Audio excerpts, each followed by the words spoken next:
The stars were dying, and the Galactic Coalition knew it. Captain HFY stood on the bridge of her survey ship, watching the dead world below. This was the 18th planet that had consumed. Where cities once stood, only organic structures remained. Where millions had lived, only silence answered her scans. They were not invaders in the traditional sense.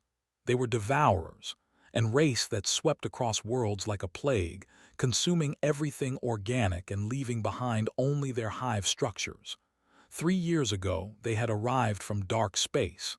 3 years ago, the galaxy had been peaceful. Now, 17 civilizations were extinct. HFY had watched the coalition military try everything. There were warriors born and bred, standing 3 meters tall in their powered armor. They had fought with honor and died with dignity. There were strategic geniuses, their battle computers calculating victory in milliseconds. They had been overrun in minutes. They possessed weapons that could crack planets, technology so advanced it seemed like magic. None of it mattered, they kept coming. The coalition parliament met in emergency session. 200 species, representing thousands of worlds, gathered in the Great Chamber on Nexus Prime. The debate lasted 3 days. Some wanted to flee deeper into the galaxy. Others proposed surrendering whole sectors to buy time. A few suggested awakening ancient weapons, forbidden technologies from the old wars. It was Ambassador, one of the newly discovered Earth, who made the unusual suggestion. "My people can fight," he said simply. The chamber fell silent. Earth had been discovered only 2 cycles ago. Humanity had just developed faster-than-light travel using crude jump drives. Their weapons were projectile-based. Their ships ran on chemical fuel. By coalition standards, they were primitives. But their history was concerning. In the 5,000 years of recorded human civilization, they had been at war for 4,950 of them. They fought over resources, religion, territory, ideology, and sometimes just because they were angry. They had nearly destroyed themselves with atomic weapons not once but 3 times. "You have 70,000 soldiers total," a commander said, his voice dripping with disdain. "We have lost millions. What difference could your species possibly make?" One smiled. It was not a pleasant expression. "You've never seen humans fight. We don't have your technology. We don't have your training, but we have something you don't." "And what is that?" "We never learned when to quit." The vote was close, but desperation won. The coalition would make contact with Earth's governments and request military aid. In exchange, humanity's application for coalition membership would be accelerated. They would receive technology, trade access, and protection. If they could provide soldiers. HFY was chosen to deliver the message. She had been the first coalition officer to make contact with humanity, landing in a city called Seoul 3 years ago. She remembered the fear in their eyes when they saw her ship. She remembered how quickly that fear turned to curiosity. The journey to Earth took 6 days. When HFY arrived, she found the planet in chaos. News of alien life had shaken every nation. News of an alien war terrified them. But when she explained what the coalition needed, something strange happened. They volunteered. Within 2 weeks, 50,000 humans had signed up. Within a month, the number doubled. Young and old, male and female, they came from every nation. Japan sent 10,000. China sent 15,000. America sent 20,000. Korea sent 8,000. Nations that had been enemies days before now worked together to build a military force. Leading them was General Min, a gray-haired veteran who had fought in 3 major conflicts. HFY met him at a military base in South Korea, where human soldiers were training day and night. "You understand what you're facing?" she asked him. "They are not like anything your species has encountered.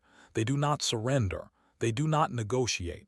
They exist only to consume." Min watched his soldiers running through obstacle courses, their faces set with determination. "Captain, my people have faced extinction before. We've survived ice ages, plagues, and each other. We're still here. That should tell you something. It tells me your species is resilient, but resilience isn't enough. They have destroyed civilizations far more advanced than yours. Maybe that's their problem. Min turned to face her. They're used to fighting civilizations. We're barely civilized on our best days. The human military force assembled over 3 months. They brought their weapons, crude kinetic rifles that fired metal projectiles using chemical reactions. They brought explosives, simple compounds that released energy through combustion. They brought vehicles, armored boxes that rolled on wheels or tracks. Coalition officers observed the preparations with barely concealed disappointment. Where were the energy shields, the plasma weapons, the anti-gravity systems?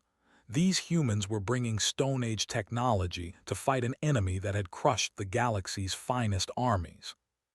But they noticed other things too. Human supply trains were enormous, carrying far more food and water than seemed necessary. Human soldiers trained in conditions that would kill most coalition species: extreme heat, freezing cold, zero visibility, and with no sleep.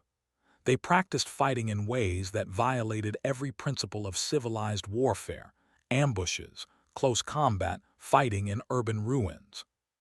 When questioned, Min simply said, "We fight the war we can win, not the war you want us to fight." The human transport fleet departed from Earth orbit on a cold morning in November. 100,000 soldiers in 200 ships, escorted by a dozen human warships that looked like metal bricks compared to coalition vessels' elegant designs. Haywan traveled with them, assigned as liaison officer. She watched the humans during the 2-week journey to Forward Base Nexus. They were strange creatures. They laughed too easily. They formed bonds too quickly.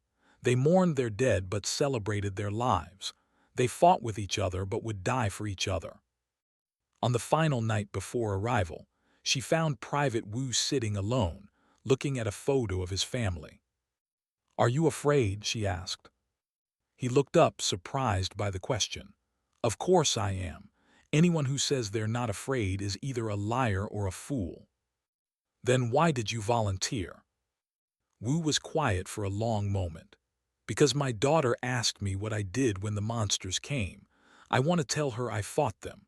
Even if she never knows whether I won or lost, I want her to know I fought." That's when Haywan began to understand. These humans weren't fighting for glory or honor or even survival. They were fighting because someone had to, and they couldn't live with themselves if they didn't. The transport fleet dropped out of faster-than-light travel near Forward Base Nexus. Below them stretched the colony world of Prime. Beyond it, 3,000 light-years of occupied space. General Min stood on the command deck, looking at the tactical display. Coalition forces were marked in blue. Swarms were marked in red. There was so much red. "Orders, sir," his second-in-command asked. Min smiled. It was the smile of a predator that had finally found prey. "Tell the troops to get ready. We're going hunting." The coalition had called for soldiers. Humanity had answered. Now the galaxy would learn what that meant. The morning sun rose red over Prime, and General Min knew it would be a day painted in blood. Forward Base Nexus was massive, a military complex that housed 500,000 coalition soldiers. Defensive walls stretched for kilometers, bristling with weapons that could burn holes through starships. Artillery batteries sat in prepared positions, ready to rain death from above. Sensor networks monitored every approach, every movement, every thermal signature for 300 kilometers in all directions. It should have been impregnable, but Min had read the reports. They had taken 12 impregnable fortresses in the last 2 years. The coalition briefing room was filled with officers from a dozen species. They stood tall in their gleaming armor. The commanders studied holographic displays with cool logic. The representatives interfaced directly with computer systems, processing data faster than any organic mind. And in the corner, 100 human officers sat quietly, taking notes by hand. Commander, the Coalition Tactical Officer, activated the display. Intelligence reports indicate a major assault within 48 hours. Enemy numbers estimated at 3 million bioforms, approaching from the northern plains. Our defensive strategy is Standard Protocol 7, layered defense, fighting retreat to prepared positions, orbital support from fleet elements. She highlighted the defensive lines on the map. First line holds for 6 hours, second line holds for 12, third line holds indefinitely until relief forces arrive. Casualties projected at 15% across all forces. She paused. The human contingent will be positioned on the eastern flank, supporting the defensive line. Min stood. With respect, Commander, we'd like to request a different position. The room went quiet. Coalition officers exchanged glances. Challenging tactical assignments was unusual. What position did you have in mind, General? Asked carefully. Put us wherever the fighting will be worst. Wherever you expect to take the most casualties, that's where we'll be most useful. A officer laughed. It was not a kind sound. The eastern flank is where casualties will be highest. That's why we put you there. No offense, but your troops have no shields, no powered armor, no experience fighting the. We expect your line to collapse first. Min smiled. Then you've never seen humans when we're backed into a corner. They came at dawn on the second day. Sensors detected them first. A living tide flowing across the plains like water, millions of bioforms moving as one. There were nightmare creatures, each the size of a large dog, with blade-like limbs and mandibles that could bite through steel. They didn't march. They swarmed, covering the ground so completely that the earth itself seemed to be moving. On the eastern defensive line, Private Wu checked his rifle for the 5th time. His hands were steady. Around him, his squad did the same. Sergeant Ah walked the line, speaking quietly to each soldier. No speeches, no grand words, just reminders: conserve ammunition, watch your sectors, trust the person next to you. Lieutenant Dong coordinated with the artillery units. Unlike coalition forces, the humans had insisted on manually operated artillery instead of automated systems. Computers are reliable, he'd explained, but humans are creative. They hit the western line first, testing the defenses. Energy weapons cut through the swarm like a scythe through wheat. Thousands died in the first minute. They kept coming. That's what they did. They came until they won or until nothing was left to come. Then they hit the northern line where they waited. The tall warriors stood firm, their powered armor making them look like metal giants. Plasma weapons burned. Kinetic barriers held. They crashed against them like waves against a cliff. And broke. The coalition defensive line held. Casualties were minimal. Protocol 7 was working perfectly. Commander watched from the command center, nodding with satisfaction. Another 6 hours and they could begin the fighting retreat. That's when they adapted. They always adapted. The swarm shifted, flowing around the strong points and finding the seams in the defensive line. 3 breakthrough points opened simultaneously. Thousands of poured through, heading straight for the artillery positions and supply depots. All units fall back to second line, ordered. Fighting retreat, Protocol 7, Charlie variant, move now. The in good order, their formation never breaking. They fell back by sections, covering each other with overlapping fire. The forces retreated according to their tactical computers' optimal paths. On the eastern flank, the human line received the order. All units, this is Min, the general's voice came through their communications. We're not falling back. We're going forward. Load up and fix bayonets. We're about to do something stupid. Sergeant Ah laughed. So did half her squad. The other half just checked their knives. The humans charged. Coalition officers watched in horror as the human contingent abandoned their defensive positions and ran straight toward the breakthrough. No supporting fire. No air cover. No shields. Just 20,000 humans with rifles and anger, sprinting toward 3 breakthroughs simultaneously. "What are they doing?" the officer demanded. "That's suicide." On the ground, Private Wu ran with his squad toward a massive that had broken through the northern breach.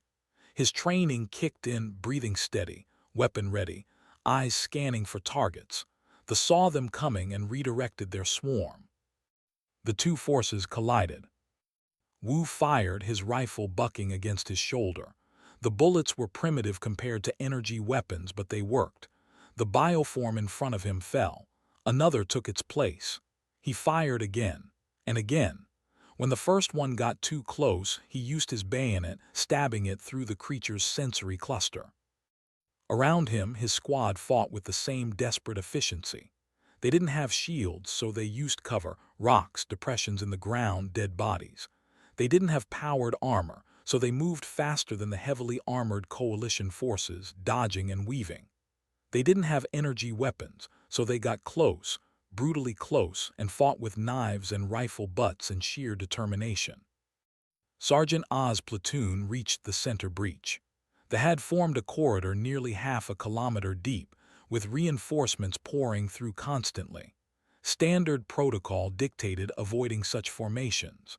Ah ordered her troops to collapse it from both sides. They used their primitive explosives, chemical charges that the coalition considered obsolete, but thrown into tight formations, they were devastatingly effective. The breach began to collapse. Trying to push through found themselves trapped between human fire teams that refused to give ground. Lieutenant Dong coordinated the artillery support, calling strikes within 50 meters of his own position. Coalition artillery crews refused to fire that close. Human artillery crews just asked for coordinates.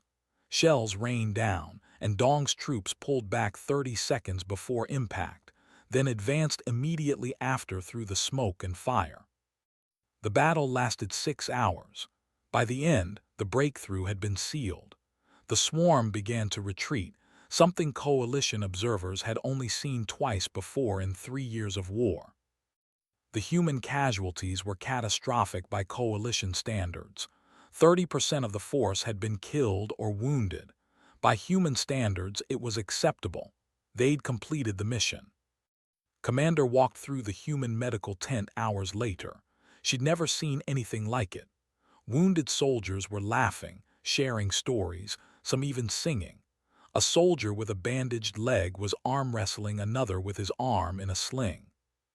She found General Min outside, staring at the northern plains where his troops had fought. 30% casualties, she said quietly. That's unacceptable. No coalition force would sustain those losses and remain combat effective. We're not a coalition force, Min replied. We're human, there's a difference. I don't understand. Your people are celebrating, you lost thousands. How can they celebrate? Min turned to her. Because we won, because we're alive, because our friends who died bought something with their lives, victory. That's worth celebrating. That's worth everything. Shook her head. The galaxy has been fighting this war for 3 years. We've learned to minimize casualties, preserve forces, fight smart.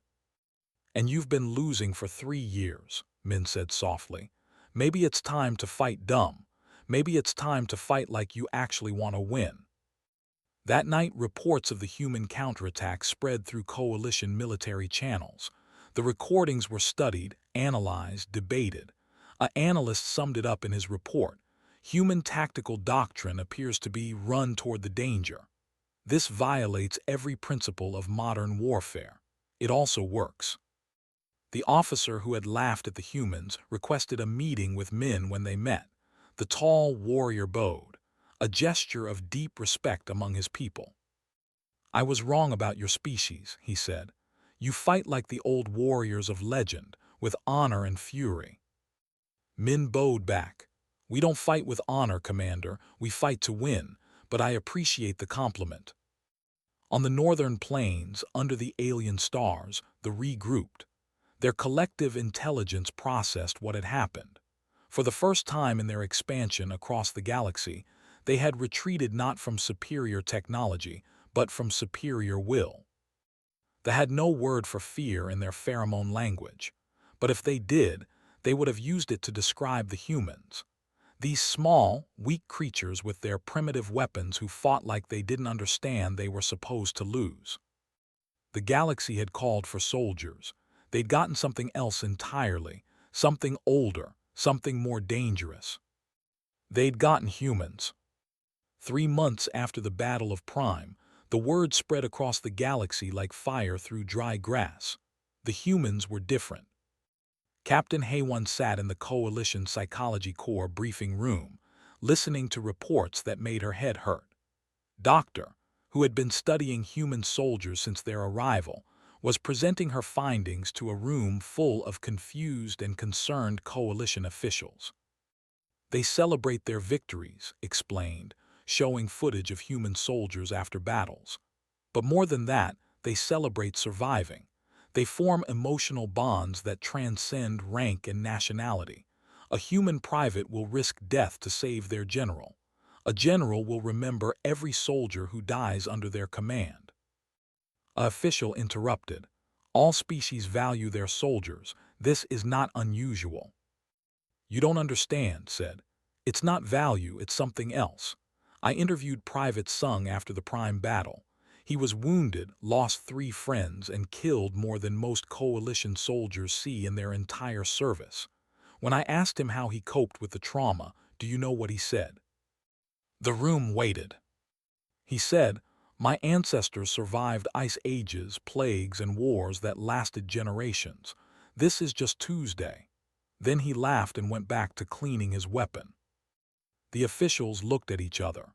One representative asked the obvious question, "What kind of species thinks extinction-level events are ordinary?"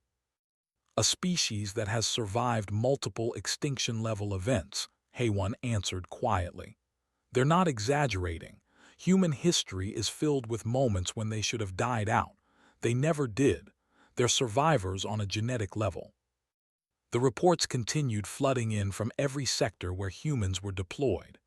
Earth's factories worked day and night, building more weapons, more ships, more equipment. The human military force had grown to 500,000 soldiers now, spread across 20 different battle zones. And everywhere they went, things changed. The Tertian Belt mining colonies were scheduled for evacuation. They had launched a major offensive with 3 hive ships, each carrying hundreds of thousands of bioforms. Coalition protocol was clear. Save what you can, retreat, regroup, return when you have superior numbers. General Min received the evacuation orders. He read them carefully. Then he sent back a single-word reply, negative. Commander called him immediately. "General, you don't understand. 3 hive ships, that's overwhelming force. We need to evacuate." "We understand perfectly," Min replied. "We're deploying 5,000 Marines. They're already en route." "This is suicide." "Commander, with respect, you keep using that word. I don't think you understand what it means to humans." He paused. "To us, suicide is giving up. What we're doing is called fighting." The human Marines launched from their transport ships in individual drop pods. Each soldier wore a basic spacesuit with a jetpack and magnetic boots. No shields, no fancy equipment, just humans and their weapons, falling toward 3 massive alien ships that bristled with organic weapons. Sergeant led the first boarding team. Her squad of 12 hit the hull of the lead hive ship and immediately started cutting through with thermal torches, tools designed for salvage work, not warfare. But humans had learned long ago that any tool could be a weapon if you were desperate enough. "Breach in 30 seconds, she reported calmly, as if she was discussing the weather and not about to enter an alien ship filled with creatures that wanted to eat her. They cut through and dropped inside. They were waiting, but they had evolved on planets in gravity on solid ground. In zero gravity, they flailed and struggled. Humans who had been dreaming of space for centuries moved like they were born to it. Squad moved through the ship using tactics no coalition force had ever considered. They used the ship's own structure against the creating and ambushes. When they tried to swarm them, the humans scattered in 3 dimensions, attacking from above, below, and all sides at once. But the real surprise came when Lieutenant Nu's engineering team reached the ship's power core. They used organic technology, living systems that generated power through biological processes. Coalition scientists found it fascinating. Nu found it vulnerable. "Command, we're rigging the power core to overload," she reported. "Recommend all teams evacuate in 90 seconds. 90 seconds, voice was sharp with concern. That's not enough time. It's enough for us, now out. The human teams flowed back through the ship like water, moving fast and covering each other. Squad was the last out, fighting a running battle against warriors. They made it to the hull, launched themselves into space, and activated their jetpacks just as the Hive ship's power core exploded. The explosion was beautiful in the cold silence of space. 17,000 died instantly. The other 2 Hive ships retreated. They actually retreated. The who had never shown fear in 3 years of war turned around and fled from 5,000 humans with primitive weapons and no sense of self-preservation. Coalition High Command was horrified. They'd lost 0 ships, 0 major assets. They'd won completely, and they were horrified because the casualty rate was 18%. 18% was catastrophic by Coalition standards. By human standards, it was a good day. News of the Tertian Belt operation spread through both coalition and communication networks. The reports caused different reactions. Coalition forces were concerned. They were beginning to understand they had miscalculated. Captain Haywan traveled to the human command ship to interview soldiers who had participated in the boarding action.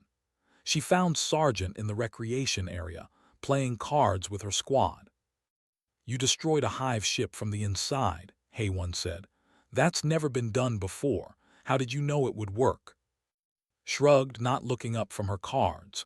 "We didn't, but sitting around waiting to die seemed boring, so we figured we'd try something." "You risked your life on a guess." "Captain, humans have been risking our lives on guesses for 300,000 years. It's kind of our thing." The other soldiers laughed. They were drinking something called coffee and talking about sports from Earth, as if they hadn't just survived what should have been a suicide mission. Haywan sat down with them. "Can I ask you something? Your squad lost 2 members in that operation. Don't you grieve?" The laughter stopped, finally looked up, and her eyes were sad. "Of course we grieve, every single day, but they died doing something important. They died protecting people they never met on worlds they'd never seen. That's not tragedy, that's honor. So we remember them by living, by laughing, by fighting, by refusing to let their sacrifice be meaningless." Over the next month, human forces began developing tactics that made coalition military advisors deeply uncomfortable. Colonel Sung led a long-range reconnaissance unit 300 kilometers behind lines. His team of 30 soldiers survived for 4 months without resupply, living off the land, ambushing patrols, and broadcasting enemy positions back to coalition forces. When coalition units finally reached their position, they expected to find survivors, maybe 5 or 6 at most. They found all 30, still combat-ready, having lost 0 troops. It was impossible. No coalition species could survive independently for that long. Except humans could, because they'd been doing it since before they discovered fire. Major Wu developed something called armored vehicles moving at maximum speed through controlled territory, never stopping, firing constantly, refusing to acknowledge that stopping to fight properly was an option. It worked. Formations learned to scatter when they heard human engines approaching. But the tactic that horrified the coalition most came from Dr. Min, a human scientist who studied captured specimens. He discovered that they communicated and coordinated through pheromones, chemical signals that told them where to go and what to do. Within 2 weeks, human forces were deploying chemical weapons, not to kill them directly but to confuse them, to make them attack each other, to turn their own coordination system against them. They were outraged. This is dishonorable, this is cowardly, this violates the conventions of civilized warfare. General Min listened to the complaints during a coalition command meeting. When they finished, he spoke quietly. They have consumed 17 civilizations. They've killed billions. They don't honor conventions. They don't follow rules. They exist to destroy everything we are. So forgive me if I don't care about fighting fairly. I care about winning. The room fell silent. You want to know why humans are different, Min continued. It's because we've been the prey before, we've been hunted, we've been eaten. We've been nearly destroyed so many times we lost count. So we learned something that you haven't had to learn. When you're fighting for survival, there are no rules. There's only winning or dying. And we really, really hate dying. The complaint stopped. By the end of the 4th month, they had changed their behavior. They began avoiding sectors where humans were deployed. When scouts detected human forces, the swarms would redirect to easier targets. It was unprecedented. They had never shown preference before. They had never shown anything resembling fear. Captain Hayone compiled a report for Coalition Command. She tried to explain what made humans so effective, but words failed her. How do you explain a species that treats impossible odds as a challenge? How do you describe soldiers who laugh in the face of death? How do you quantify the value of soldiers who simply refuse to lose? Her final paragraph read, "The humans do not fight by our standards. They fight by standards we abandoned ago when we became civilized. They are not more advanced. They are not more intelligent, but they possess something we have lost, the absolute unwillingness to accept defeat. They are learning what this means. Perhaps we should learn too." The war was changing. They were being pushed back for the first time in 3 years. Coalition forces were winning because humans were teaching them something they'd forgotten. Sometimes the only way to win is to refuse to lose. And humans had been refusing to lose since before they even knew what losing meant. 6 months into the war, and everything had changed. Earth's factories were working nonstop. Transport ships arrived at coalition bases weekly, carrying weapons, supplies, and more soldiers. The human military force had grown beyond anyone's expectations. 500,000 had become 2 million. 2 million became 5 million.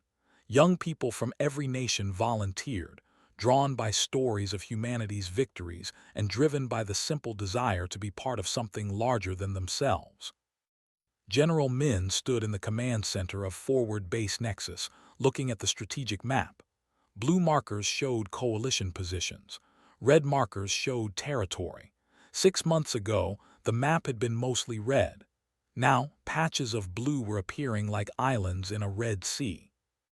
"We're winning," Commander said, standing beside him. She'd become the coalition's primary liaison to human forces, spending more time with humans than her own species. Actually winning, not just holding ground but taking it back. "We're not winning yet," Min replied. "We're surviving better, there's a difference." The coalition military structure had changed to accommodate human tactics. At first, coalition officers tried to integrate human units into their existing command structure. That lasted exactly 1 battle before they realized it was pointless. Humans didn't fight like coalition forces. They couldn't be integrated. They had to be unleashed. Now human forces operated semi-independently, with coalition forces providing support. It was backwards. It was unconventional. It worked. Captain Hayone watched a training exercise where human soldiers were teaching coalition troops their tactics. A warrior, massive in his powered armor, was learning how to move without being seen. The human instructor, a corporal barely half the size, was explaining cover and concealment. "You're thinking like a warrior," the corporal said. "Stop that. Think like prey. Where would you hide if something was hunting you?" They looked confused. "We do not hide, we are warriors." "Then you're dead warriors. Look, see that ridge? From here it's obvious cover, so obvious that your enemy will watch it. But that depression there, it's not obvious. It doesn't look like much. That's where you go. It was a strange sight. Predator species learning to think like prey, but humans understood both roles. They'd been prey once. Then they'd become predators. Then they'd become something more dangerous, prey that learned how to hunt. The real changes came in special operations. Humans introduced concepts the Coalition had never considered. Small teams operating behind enemy lines. Sabotage, guerrilla warfare, psychological operations. These weren't honorable. They weren't civilized. They were brutally effective. Colonel Sung's reconnaissance unit had become legendary. His team of 50 soldiers operated 300 kilometers behind lines, moving at night, hiding during the day, striking without warning. They didn't fight to win battles. They fought to make the afraid. And it was working. Swarms began showing signs of hesitation. They would gather for an assault, then pause as if uncertain. Their coordination suffered. Their attacks became less focused. The pheromone confusion agents were part of it, but the real damage was psychological. They had conquered 17 civilizations without fear. Now they were learning what fear meant. Major Wu's armored divisions had perfected the tactic. 30 vehicles moving at top speed, weapons firing, refusing to stop for anything. They would punch through defensive lines, destroy supply depots, and be gone before the swarm could react. Coalition forces called it reckless. Human forces called it Tuesday afternoon. But the most controversial human innovation came from Dr. Mint's research team. They'd been studying biology for months, looking for weaknesses. What they found changed everything. They weren't just a species. They were a collective intelligence, each individual bioform connected to the whole through pheromone networks. It made them coordinated, it made them efficient, and it made them vulnerable. If we can disrupt the pheromone network completely, Min explained to a coalition science council, we can effectively blind them. They'll revert to individual intelligence, which is roughly equivalent to an insect. A scientist raised a concern. That would require deploying chemical agents across entire planetary atmospheres. The environmental damage would be catastrophic. Yes, Min agreed, but the planets are already lost. They have consumed everything. We're talking about dead worlds. The only question is whether we can make them dead for the two. The coalition debated for 3 days. They called it dishonorable. They called it impractical. They called it environmentally irresponsible. The humans called it necessary. General Min didn't wait for coalition approval. He deployed the chemical weapons on a test world, a small planet that had occupied for 6 months. Human forces saturated the atmosphere with pheromone disruptors and then landed troops. The results were stunning. The swarms fell apart. Individual bioforms wandered aimlessly, attacking each other, unable to coordinate. Human soldiers walked through what should have been a death trap, systematically eliminating confused and disorganized enemy forces. A world that should have taken months to recapture was secured in 3 days. Coalition High Command was forced to acknowledge reality. The humans were winning not because they followed the rules, but because they were willing to break them. Captain Haywon found herself in an unusual position. She'd been promoted to senior liaison officer, which meant she spent most of her time translating between human thinking and coalition thinking. It was exhausting. The two groups might as well have been different species when it came to warfare philosophy. They want you to stop using the pheromone disruptors, she told Min during a private meeting. Who wants that? Everyone. They say it's cowardly. They say it's unpredictable. They say it's ecologically irresponsible. Min sighed, and what do the humans say? That it works, that we're winning, that we should use every advantage we have. She paused. I agree with them. I've been with your forces for 8 months now. I've seen things that should be impossible. I've watched your soldiers do things that violate every principle of military science, and I've watched them win. But the coalition is scared, not of you, of what you represent. Min was quiet for a long moment. We represent what they used to be, before they became civilized, before they learned to fight politely. We're a reminder that survival isn't about honor or rules, it's about refusing to die. The coalition between coalition and human forces grew more strained as human influence expanded. Human tactics were being adopted across all forces, but not everyone was happy about it. Some species saw it as necessary. Others saw it as the end of civilized warfare. The breaking point came when Min proposed his plan for ending the war. The coalition strategy had always been defensive: push the back, reclaim lost territory, eventually contain them in a small section of space where they couldn't threaten anyone. It would take decades, maybe centuries, but it was safe and methodical. Min's plan was neither safe nor methodical. "We assault Prime," he said, presenting to Coalition High Command. "Their home world, we take the war to them." The room erupted. Every species had objections. The home world was defended by billions of bioforms. The entire planet was essentially one massive hive. Assault was impossible. Siege was impractical. The only option was containment. "Containment means they survive," Min countered. "As long as they survive, they can rebuild, they can adapt, they can try again. If we want to end this war, we need to end them." "You're talking about genocide," an admiral said coldly. "I'm talking about survival. They have destroyed 17 civilizations. They've killed billions. They've shown no mercy, no hesitation, no willingness to negotiate. They exist to consume, so we need to stop them from existing." The debate raged for hours. The coalition was founded on principles of coexistence, of finding peaceful solutions. What the humans proposed violated everything they believed in. But the humans had also saved them. Without human intervention, the coalition would have fallen within a year. They would have consumed the galaxy. Sometimes survival required choices that weren't noble or honorable. Sometimes survival required doing terrible things.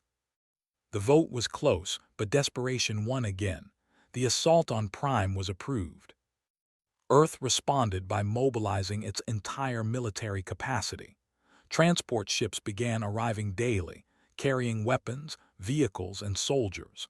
The human military force grew to numbers that shocked the coalition. 5 million became 10 million. Nations that had fought each other for centuries now worked together to build the largest military force in human history.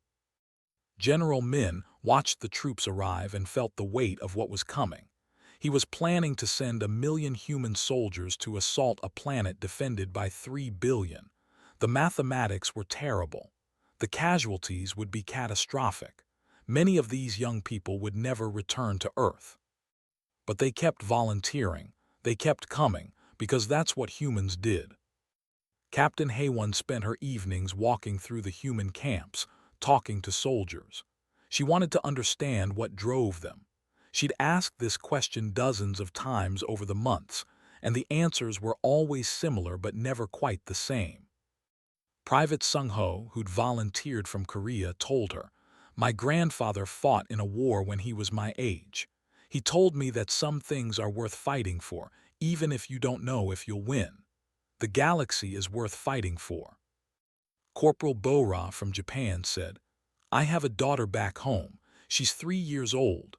I want her to grow up in a galaxy where humans are known for standing up when it mattered. That's worth dying for."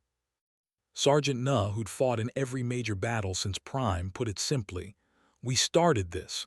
We can't quit now. That's not who we are." That phrase kept coming up. That's not who we are. As if refusing to quit was written into human DNA. As if surrender was literally impossible for them. Maybe it was. Maybe 300,000 years of surviving everything the universe threw at them had created something unique. A species that simply didn't know how to give up. The assault fleet assembled over 6 months. Human warships, crude but effective, joined coalition vessels. Supply ships carrying food, ammunition, and medical equipment formed a train stretching across light years. And troop transports, hundreds of them, carrying 1 million human soldiers and their equipment. Min stood on the bridge of his command ship, looking at the fleet. Beside him, Commander was equally silent. She'd been with human forces long enough now that she thought like them. It was uncomfortable but necessary. "You know most of them won't come back," she said quietly. "I know. And they know it too, but they're still here." "That's what makes them human," Min replied. "We don't fight because we think we'll win. We fight because not fighting is worse than dying." The final briefings began. Officers from every human nation, wearing different uniforms but united in purpose, gathered to receive their orders. They would assault Prime from orbit, land in 12 different locations simultaneously, and fight their way to the planetary core where the Queen resided. Kill the Queen, and the collective consciousness would collapse. It was simple, it was impossible, it was very human. On the last night before the assault, Min walked through the camps one final time. Soldiers were writing letters home, cleaning weapons, sharing meals, and laughing. Always laughing. How could they laugh when they knew what was coming? He found his answer when he overheard two young privates talking. "You scared?" one asked. "Terrified," the other replied. "You?" "Same, but you know what? Our ancestors fought worse things. They fought saber-toothed tigers with sticks. They fought plagues without medicine. They fought each other with nothing but their hands. And they won. Not always, but enough. If they could do that, we can do this." That was the answer. Humans weren't fearless. They were full of fear. But they fought anyway because that's what their ancestors had done, and their ancestors before them, stretching back to the first human who picked up a rock to defend their family. The assault fleet entered faster-than-light travel the next morning. Destination, Prime. Objective, end the war. The galaxy had called for soldiers. Humanity had delivered an army. Now the universe would see what happened when you backed humans into a corner and gave them no choice but to fight their way out. They were about to learn a lesson that 17 civilizations hadn't survived long enough to teach. Humans don't just survive. They win, or they die trying. And humans really, really hated dying. Prime hung in space like a wound in reality. A planet that had been twisted by generations of biological engineering until it barely resembled a natural world. General Min stood on the command deck of the human flagship, watching the planet grow larger as the assault fleet approached. Around him, officers monitored displays showing troop positions, supply status, and casualty predictions. The casualty predictions made his stomach hurt. 60% losses estimated for the first wave, 80% for assault teams that reached the Queen's chamber. Those were numbers that would make any rational commander cancel the operation. But Min had stopped being rational somewhere around the 4th month of the war. Rationality was a luxury for species that had time to think. Humans had learned to act first and rationalize later. "All ships report ready, sir," his operations officer said. Lieutenant Dong had been with him since Prime, had survived every major battle and showed no signs of fear even now. That was the thing about humans. They could look at certain death and just shrug. "Begin the assault," Min ordered. 1 million human soldiers dropped from orbit in waves that blackened the sky. Drop pods screamed through the atmosphere, metal coffins carrying troops to 12 landing zones across the planet. Anti-air systems, biological weapons that spat acid and fire, destroyed thousands of pods, but thousands more made it through. The first wave hit the ground hard. Private Wu kicked open his pod door and immediately threw himself behind cover as bioforms swarmed toward his position. His squad formed up around him in seconds. They'd practiced this 1,000 times. Practice didn't make it less terrifying when millions of alien monsters were trying to kill you, but it helped. "Contact front," Sergeant Ah yelled, and her platoon opened fire. The sound was deafening, hundreds of rifles firing simultaneously. Fell by the dozens, but more kept coming. They always kept coming. But so did the humans. Wave after wave of drop pods landed, disgorging soldiers who immediately joined the fight. The landing zones were supposed to be temporary positions, places to regroup before advancing. But the pressure was too intense. The humans adapted, turning the landing zones into fortresses, digging in and refusing to yield. Landing Zone 7 nearly fell in the first hour. They broke through the defensive perimeter in 3 places, and the situation looked hopeless. That's when Corporal nutted something that became legendary. She grabbed a malfunctioning drop pod, one that had crashed but whose thrusters were still active, and aimed it at the largest concentration. Then she triggered the thrusters. The pod became a missile, crude and unguided, that plowed through the formation like a bowling ball through pins. The breach closed. The line held. Coalition observers watching from orbit couldn't believe what they were seeing. The humans weren't following their tactical plans. They were improvising, adapting, using whatever was available. A crashed vehicle became a bunker. A piece of debris became a weapon. Nothing was wasted. Nothing was surrendered. Captain Haywan was embedded with one of the assault units, wearing human combat armor and carrying a rifle she barely knew how to use. She'd insisted on coming, arguing that someone needed to document what was happening. The real reason was simpler. She'd been with humans for a year now. She couldn't let them fight alone. Her unit advanced through what looked like a nightmare. The planet's surface was covered in organic structures, hives that pulsed and moved like living things. The air smelled of decay and alien chemistry. Every shadow could hide an enemy. Every sound could be a threat. "Keep moving," Lieutenant Dong ordered. His company had been fighting for 6 hours straight, pushing deeper into territory. They'd lost 30% of their strength, but they were still advancing. That was the thing about human assaults. They didn't stop. Ever. The plan called for 12 assault columns to converge on the Queen's chamber, a massive structure at the planet's core where the collective intelligence resided. Kill the Queen, and they would lose their coordination, their purpose, their ability to function as a unified force. But getting there meant fighting through 3 billion on their home territory. Day 2 was worse than Day 1. The novelty of the assault had worn off, replaced by grinding exhaustion and mounting casualties. Human soldiers fought in shifts, some sleeping for a few hours while others held the line. They ate when they could, usually emergency rations consumed while moving. They treated their wounded and mourned their dead during brief pauses between battles. Sergeant's platoon reached a breeding chamber on Day 3. The chamber was massive, filled with thousands of eggs and larvae in various stages of development. Coalition doctrine would have called for a thorough analysis, documentation, and careful destruction.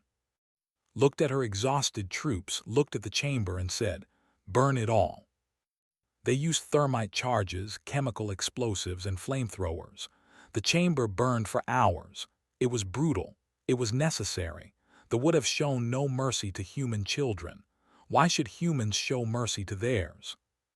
That's when Haywan realized the truth about humans. They weren't cruel.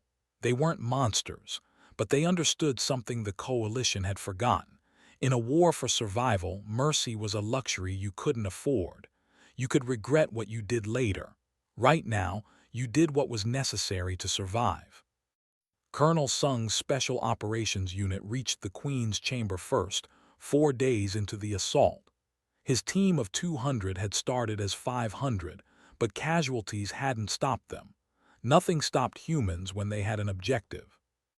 The chamber was defended by thousands of warrior forms, the largest and most deadly biotypes. They were 4 meters tall, covered in armor plating, with claws that could cut through steel.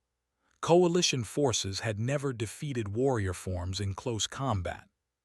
Sung looked at his troops. They were exhausted, low on ammunition, and facing impossible odds. He should have called for reinforcements. He should have waited for support. He should have done a lot of things. Instead, he said, "Fix bayonets, we're going in." What followed was 7 hours of the most brutal close combat the galaxy had ever witnessed. Humans against warriors in narrow corridors where technology mattered less than will. Rifles jammed and soldiers switched to pistols. Pistols ran empty and they used knives. Knives broke and they used their hands. Private Sung Ho died holding a doorway against 5 warrior forms, his body riddled with wounds but his position never yielding. Corporal Bora survived by playing dead under corpses, then ambushing warriors as they passed. Sergeant Null led a counterattack using nothing but grenades and hatred. They died. Oh, how they died. 80% casualties just as predicted. But the remaining 20% kept advancing, kept fighting, kept refusing to stop. Captain Haywon was there when they reached the Queen. The chamber was vast, and the Queen was enormous, a bioform the size of a building, surrounded by her guards and connected to the planet itself through organic cables. Colonel Sung stood before her, his armor scorched and dented, his weapon nearly empty. Around him, 40 humans remained from the 200 who'd started. They looked like walking dead, held together by determination and spite. "Do it," Sung ordered. They poured every weapon they had into the Queen: bullets, explosives, fire. It took 20 minutes of sustained fire to bring her down. When she finally died, the effect was immediate. Across the planet, bioforms stopped coordinating. The swarm began to fragment. General Min watched from orbit as the tide turned. The fighting didn't stop. They were still dangerous even without coordination. But human forces began pushing forward across all 12 sectors. What had been a desperate assault became a battle of annihilation. 7 days after the assault began, Prime fell. 3 billion were dead or scattered to the planet's outer regions. The Queen was dead. The collective was broken. The war was over. The cost was terrible. 400,000 human soldiers dead. Another 300,000 wounded. The assault force had suffered 70% casualties, numbers that should have broken any military force in history. But humans weren't like any military force in history. Min walked through the ruins of the Queen's chamber, stepping over bodies of both humans and Captain Haywon found him there, her uniform torn and bloody, her face exhausted but alive. "The Coalition is calling it the greatest military victory in galactic history," she said quietly. "It's not a victory," Min replied. "It's a funeral. 400,000 humans will never go home. 400,000 families will grieve. That's not something to celebrate. But you won. They are broken. The galaxy is saved. We did what was necessary. There's a difference." He looked at her. "The Coalition called for soldiers. They thought they understood what that meant, but soldiers don't just fight. They die. They sacrifice. They carry wounds that never heal. That's the price of victory." The surviving human forces were evacuated over the next month. As they left, they planted markers where their comrades had fallen, simple stones with names and dates. 17,000 markers on Prime alone. Thousands more on a dozen other worlds where humans had fought and bled. The Coalition Parliament offered humanity full membership, preferred trade status, and access to advanced technology. They called humans the saviors of the galaxy, heroes who had accomplished what everyone else had failed to do.